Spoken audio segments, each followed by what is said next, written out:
for this video, I'm going to use the same visual that I used for Bellman equation, because Bellman equation is it's basically the equation for Q learning. It's very similar. So you kind of have to know that you won't be able to understand Q learning.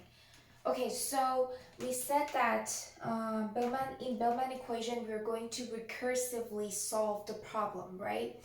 So in Q learning, we're going to do the same thing. Let me tell you what Q learning is in simple words. Q learning is telling us if you're taking this action right now, how much is going to be your future reward? Like the total amount that you're gonna get, how much is gonna be. And one of the main things in Q learning that has been used so much is Q table. So Q table looks like this. For example, for this, I have 10 states. If we consider each one of these steps that we are taking as an state, we're going to have 10 states. And the actions that we are able to take is going forward or going backward. Okay, so my Q table is going to look like this.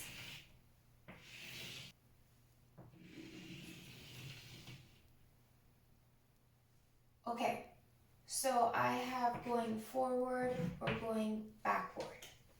Okay, and then each one of these are going to be my states. So state 1, 2, 3, 4, 9, 10. Okay, so this is going to be my Q table.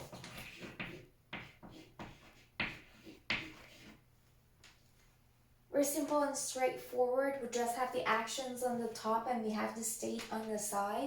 So now that we have our Q table, let's go through. I'm not going to use the actual equation.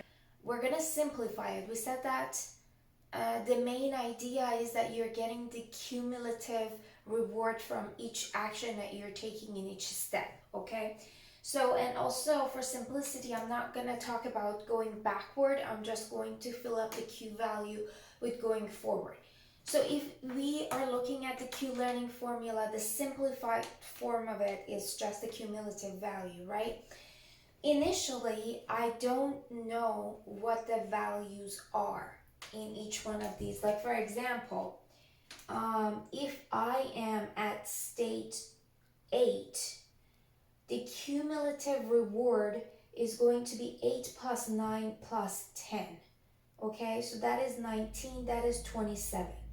So the cumulative value, the actual cumulative reward here is going to be 27 from this state, from state 8 to the maximum reward that I can get. My cumulative reward is going to be 27. So that means the value here, the Q value at state 8 is going to be 27. But I do not know those values right now because I have not explored the environment. So what I'm gonna do is I'm going to give the value. Sometimes you give random values, but it's very common to just give the value of 0. Initially, I'm going to give the value of 0 here. And we're not going to talk about this. Initially, I have the value of 0. So I'm saying if you're in state 1, eventually you're going to get 0 rewards. If you're in state 2, eventually you're going to get 0 rewards. So everything is 0, right? But that is not true. That's not how our environment is set up. Our environment reward is set up. So what I'm gonna do is, and these are the cumulative rewards. So I already have the cumulative rewards. I'm gonna say I take the action of going forward I'm going to take action from home going forward this way. Okay, so when I take the action of going forward, I get the reward of 1.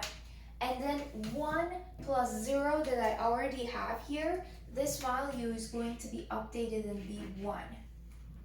Okay, So right now I'm just using the simplified version of the Q function.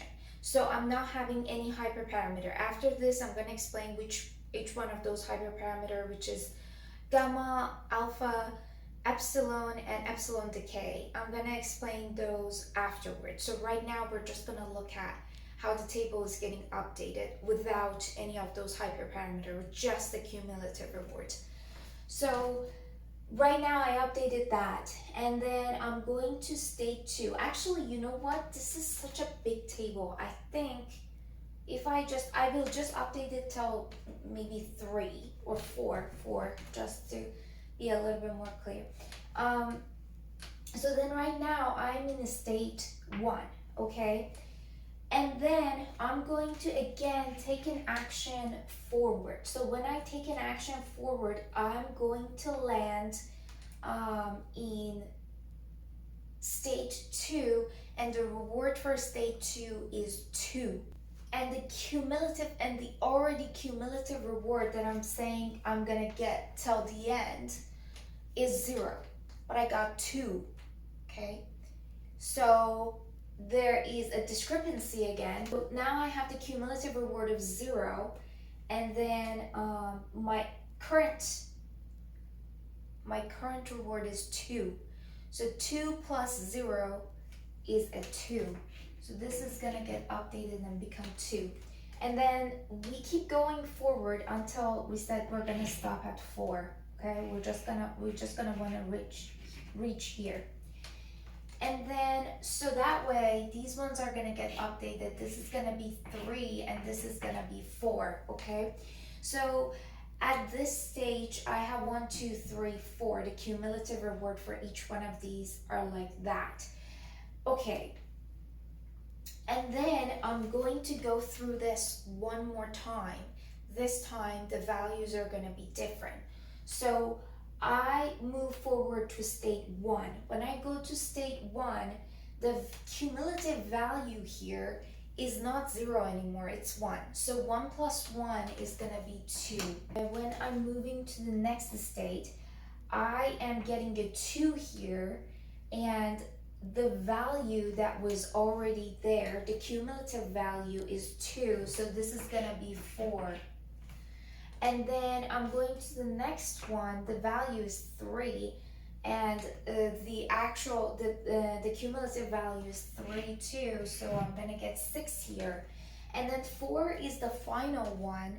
There's nothing after it, so you stay. So this one stays at 4. I'm gonna write it outside. I'm sorry if it's getting a little bit confusing. You have 3, you have 6 there, it's 9. So now, as you can see, next time I'm going to add another 3 to it. This is gonna be 15, and keep growing like that, okay? There's a problem right now. If I am at state 3, I'm gonna have maximum 4 rewards, but here I have 12. So for accumulation, we can't just add the rewards, we can't just add the current reward with the rest of the reward that you're getting in the future. There are a couple of things that prevent this to be happening. One that we are familiar with, and I actually have a full video about, is gamma.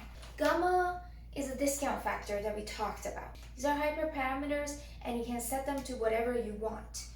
But then you want to figure out, well, now I know that I can change this hyperparameter, but how am I going to use it?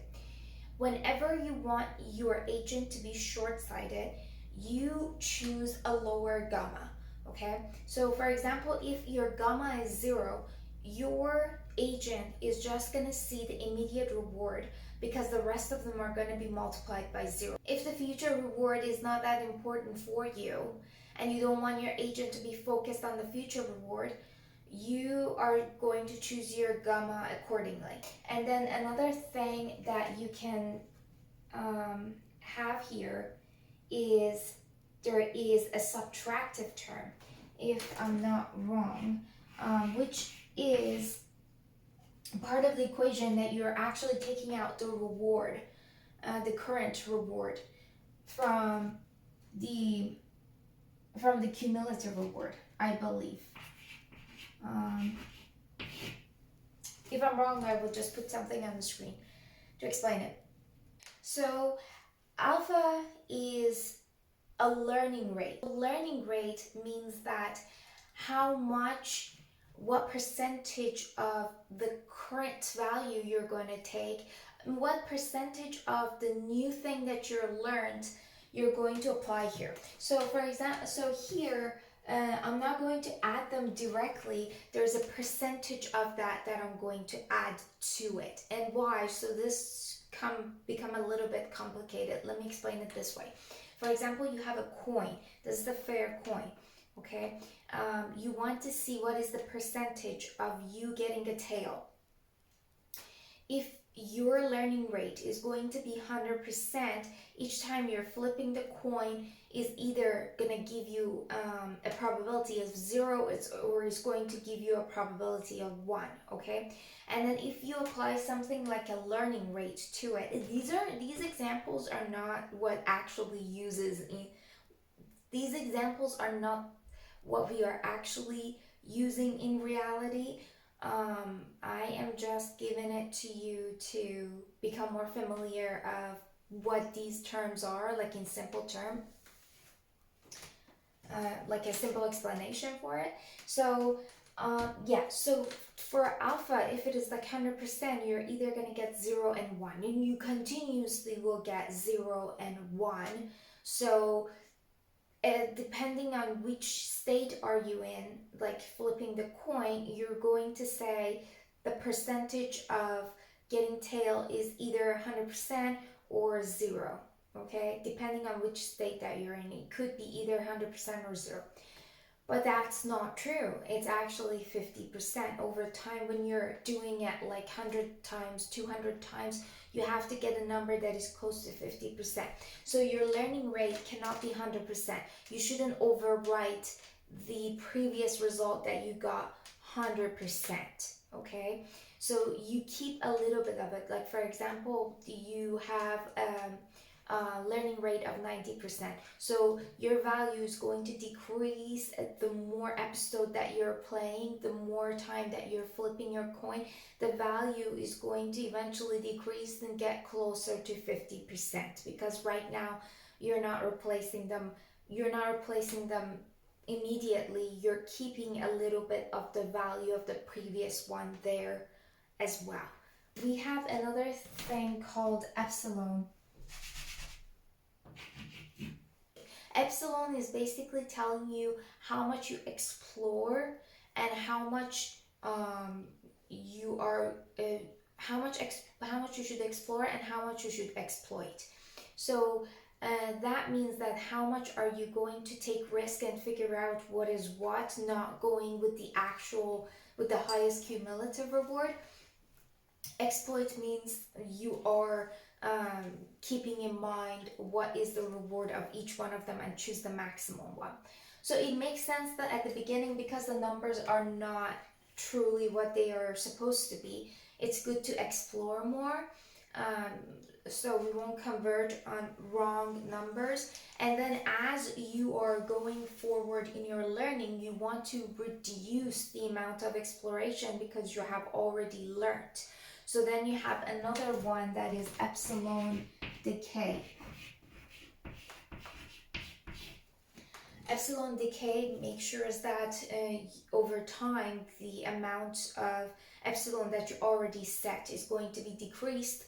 So you're not exploring as much, you're using the values that you have already learned.